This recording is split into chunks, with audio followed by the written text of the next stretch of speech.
जय माता दी। हर हर महादेव। कैसे हैं आप सभी? आशा करता हूँ आप सभी अच्छे होंगे, स्वस्थ होंगे। आज मैं आपको ये बताऊंगा कि जैसा कि आप सभी लोग जानते हैं कि दीपावली का पर्व बहुत ही नज़दीक है। और दीपावली के पर्व पे, होली के पर्व पे सबसे ज़्यादा तांत्रिक क्रियाएं करी जाती हैं, सबसे ज़्यादा सिद्धि साधनाएं करी जाती हैं, सबसे ज़्यादा उतारे किए जाते हैं, सबसे ज़्यादा जादू टोना किया जाता है, ब्लैक मैजिक किया जाता है, मुस्लिम क्रिया चलाई जाती है, या फिर हर प्रकार का काला जादू दीपावली के समय पर, क्योंकि ये सबसे बड़ी अमावस्या होती है। काली अमावस्या इसको माना जाता है। और इस अमावस्या पे सबसे ज़्यादा क्रियाएं चलती हैं। हांडी छोड़ना, मूठ करना, मारण क्रिया करना और बलि दे करके अपने शत्रु का विध्वंस करना, शत्रु का नाश करना, ये सारी क्रियाएं सबसे ज़्यादा दीपावली के समय पर चलती हैं और होली के समय पे चलती हैं। तो आपको सतर्क तो रहना ही है, लेकिन साथ में कुछ और चीज़ें भी आपको करनी है जिसकी वजह से आपके घर में, परिवार में सुख शांति बनी रहे। कोई भी तांत्रिक क्रिया, कोई भी जादू टोना आपके घर में ना चल पाए। और अगर कोई क्रिया आपके घर में चलाता भी है या करता भी है तो वो क्रिया वापस से उसी के पास चली जाए जिसने वो क्रिया करी है। आपके घर के ऊपर उन चीज़ों का असर ना हो, तो इसके लिए आपको क्या क्या चीज़ें करनी है वो मैं आपको इस वीडियो में बताने वाला हूँ। सबसे पहली चीज़ तो आपको अपने घर के पितृ, अपने घर के कुलदेवी कुलदेवता, इनको मजबूत रखना है। जितना ज़्यादा मजबूत आप अपने घर के पितरों को और अपने घर के कुलदेवी कुलदेवता को रखते हो, बाहर की तांत्रिक क्रिया, बाहर की गंदी क्रिया आपके घर में उतना ही कम असर दिखाती है। पितरों को तो एक बार को तांत्रिक क्रिया हटा देती है, उनको भगा देती है, मार के बंधन में कर देती है। लेकिन कुल देवी कुल देवता बड़ी शक्ति के मालिक होते हैं। कुल देवी साक्षात आदि शक्ति का ही एक स्वरूप होती है। तो कुल देवी को हटाना या कुल देवता को हटाना कोई बच्चों का खेल नहीं है। पितरों को तो गंदी क्रियाएं 1 मिनट में हटा देती हैं, इसमें कोई बड़ी बात नहीं है। तो आप अपने कुलदेवी कुलदेवता को ज़रूर मजबूत रखिए। अपने कुलदेवी कुलदेवता को दीपावली के पावन पर्व पे ज़रूर आपको भोग प्रसाद देना है और उनसे प्रार्थना करनी है कि आप हमारे घर की रक्षा करिए। इसके अलावा अपने इष्ट देवता, जिस भी देवता को सबसे ज़्यादा आप मानते हो, मन से मानते हो, मन से पूजा करते हो और हर अच्छे बुरे वक्त में उनका नाम सबसे पहले आपके मुंह से निकलता है, वो आपके इष्ट देवता होते हैं। तो अपने इष्ट देवता को भोग प्रसाद आपको दिवाली पर ज़रूर देना है। चाहे आप कुछ भी दो, पर भोग प्रसाद आपको ज़रूर देना है अपनी श्रद्धा से, भाव से। तीसरा आपको किसको मनाना है वो मैं आपको बताता हूँ। देखिए, तीसरा वो देवी देवता आपको मनाने हैं जिनमें आपकी रुचि है, जिनको आप अपना मानते हैं या जिनके प्रति आपका विश्वास है, या जिनका भी नाम आप अच्छे बुरे वक्त में लेते हैं। जैसे कि मान लो कोई बालाजी को मानता है, कोई भैरव बाबा को मानता है, कोई माता काली को मानता है, कोई माँ दुर्गा को मानता है, कोई माँ चामुंडा को मानता है, कोई भगवान शिव को मानता है, कोई भगवान श्री कृष्ण को मानता है, कोई किसी अन्य देवी देवता को मानता है। जो जिनको भी आप मानते हो, पहला कुलदेवी कुलदेवता, पितृ, तीसरा आपके इष्ट हो गए और चौथे सहायक देवता। क्योंकि देखिए, सहायक देवता बहुत बड़ी भूमिका निभाते हैं आपके घर की तांत्रिक क्रिया में। अगर किसी तांत्रिक ने सहायक देवताओं का सहारा लेकर के आपके घर में तंत्र चला दिया तो वहाँ पे आपके घर में तांत्रिक क्रिया बहुत ही जल्दी होती है। उदाहरण के तौर पे मैं आपको बताता हूँ कि मान लो आपके इष्ट देवता माँ दुर्गा हैं, माता काली हैं, और सहायक देवता के रूप में आप हनुमान जी को पूजते हो या भैरव जी को पूजते हो या भगवान शिव को पूजते हो, तो ये सहायक देवता हो गए। तो इष्ट को तो भोग देना ही देना है आपको, साथ में अपने सहायक देवी देवताओं को भोग आपको देना है। इससे आपकी सुरक्षा होती है, इससे आपकी प्रोटेक्शन होती है। और जो साधक होते हैं, जो भगत होते हैं, उनको तो सभी को ही भोग प्रसाद देना पड़ता है।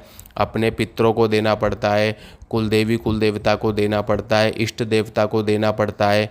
और जो जो सिद्धि साधनाएं उन्होंने करी है, मान लो उन्होंने हनुमान जी की सिद्धि कर रखी है या हनुमान जी का मंत्र सिद्ध कर रखा है, तो हनुमान जी को भी भोग देना पड़ेगा, भैरव जी को भी देना पड़ेगा, भगवान शिव को भी देना पड़ेगा, माता काली को भी देना पड़ेगा, माँ दुर्गा को भी देना पड़ेगा।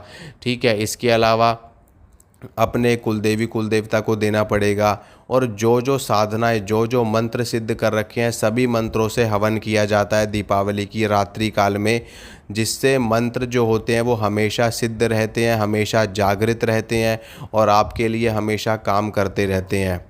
इसके अलावा जो आपके ग्राम देवता होते हैं, जिनको हम क्षेत्रपाल कहते हैं, नगर खेड़ा बोलते हैं, गांव के खेड़ा बोलते हैं, या फिर भूमिया बोलते हैं, भूमिया बोलते हैं, भैरव बोलते हैं, या फिर स्थान देवता बोलते हैं, ये सभी देवता एक ही होते हैं। इन्हें हम क्षेत्रपाल के नाम से जानते हैं। क्षेत्रपाल का काम होता है पूरे क्षेत्र की रक्षा करना, पूरे शहर की रक्षा करना, पूरे गांव की रक्षा करना।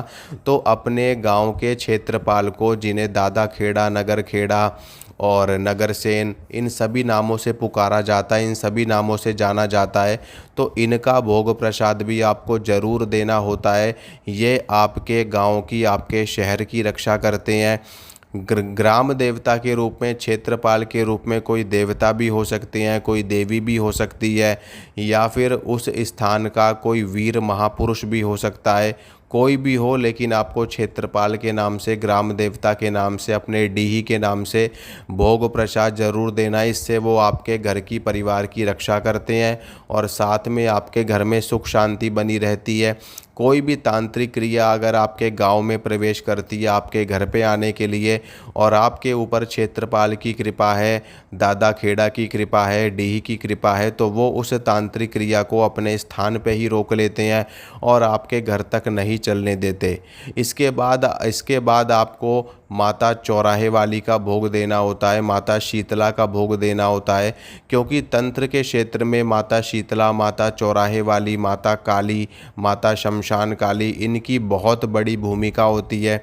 अगर आप इनको मना करके चलते हैं तो कोई भी तांत्रिक क्रिया, कोई भी काला जादू, ब्लैक मैजिक, कोई भी शिफली इलम, कोई भी मुस्लिम क्रिया, कोई भी अन्य क्रिया, किसी भी प्रकार की क्रिया आपके घर में नहीं चलती और माता आपके घर की रक्षा करती है, घर में, परिवार में आपके सुख शांति रखती है। तो क्षेत्रपाल के बाद में आपको माता शीतला का, माता चौराहे वाली का भोग देना जरूरी होता है, क्योंकि इनका भोग देने से आपके घर में कोई भी क्रिया नहीं चलती। मान लो अगर किसी तांत्रिक ने आपके घर में कोई क्रिया चलाई है और वो तांत्रिक क्षेत्रपाल को भी पूजता है, तो वो क्षेत्रपाल से भिड़ा देगा वो, और क्षेत्रपाल से भिड़ाने के बाद में वो आपके घर में क्रिया कर देगा।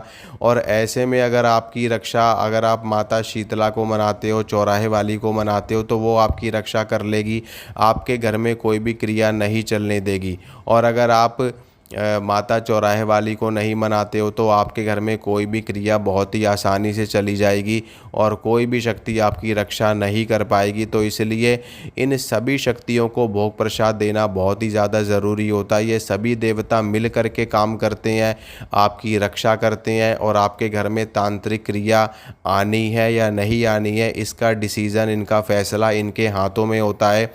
क्योंकि देखिए, बड़ी शक्तियाँ, बड़े देवी देवता इन सभी कार्यों के लिए नहीं आते। ये सभी कार्य ये लोक देवता ही करते हैं, ग्राम देवता ही करते हैं। छोटे छोटे जो देवता होते हैं उन्हीं के ऊपर ये सारी जिम्मेदारी होती है कि किसके घर में तंत्र जाना है, किसके घर से तंत्र आना है, किसके घर में क्रिया करनी है, किसके घर में नहीं करनी है, कौन किसके ऊपर तंत्र चला रहा है, किसको रोकना है, कैसे रोकना है। ठीक है। और तो और जो देवी देवता आपने पूज रखे हैं, मना रखे हैं, चाहे वो आपके घर की कुल की देवी हो, आपके घर की स्थान देवी हो, आपकी इष्ट देवी हो, सभी को आपको मनाना है, सभी को आपको भोग प्रसाद देना है। चाहे आप हवन के माध्यम से मनाओ, चाहे आप पूजा के माध्यम से मनाओ, चाहे आप उनके सभी के स्थान पे जा करके उनको भोग प्रसाद दो, लेकिन आपको देना पड़ेगा। अगर आप नहीं दोगे तो 100% गारंटी के साथ मैं कह रहा हूँ कि आपके घर में तांत्रिक क्रिया चलेगी, और वो क्रिया आपके घर का नाश कर देगी।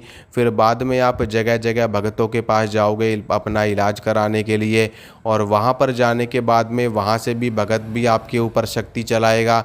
और वहाँ पर अगर उस भगत के पास में कोई गंदी शक्ति है, गलत शक्ति है, क्योंकि देखिए हर भगत अच्छा नहीं होता, हर भगत सच्चा नहीं होता। बहुत से भगत या ओझा तांत्रिक ऐसे भी हैं जो जिंद को पूजते हैं, जो मसान को पूजते हैं, जो मसानियों को पूजते हैं, जो भूत को पूजते हैं। कोई पीर को पूजता है, कोई सैयद को पूजता है, कोई खबीस को पूजता है, कोई प्रेत को पूजता है, कोई कर्ण पिशाचनी को पूजता है। तो जब वो भगत इन शक्तियों को आपके ऊपर चलाएगा आपका भला करने के लिए, तो ये शक्तियाँ थोड़े बहुत समय के लिए आपका भला तो कर देंगी, लेकिन बाद में यही शक्तियाँ आपके घर में नुकसान पहुँचाना शुरू कर देंगी, यही शक्तियाँ आपके घर का सर्वनाश करना शुरू कर देंगी। तो एक तो पहले से ही आपके ऊपर में क्रिया चल रही होती है, दूसरा और क्रिया आपके घर में चल जाती है, तो आपके घर का डबल सत्यानाश हो जाता है। तो इसलिए इन सभी चीज़ों से मुक्ति अगर आप पाना चाहते हैं तो अपने इष्ट देव की पूजा करो, अपने कुलदेवी कुलदेवता की पूजा करो, और अपने क्षेत्रपाल की पूजा करो, चौराहे वाली शीतला माता की पूजा करो, जिससे आपके घर में कोई भी क्रिया ना चले और आपके घर में सुख शांति बनी रहे और हर तरह के जादू टोने से आपके घर की रक्षा हो। तो इन चीज़ों को ध्यान रखना और भोग प्रसाद आप देना, ताकि माता रानी आपके घर में परिवार में सुख शांति बनाए रखे। जय माता दी। हर हर महादेव।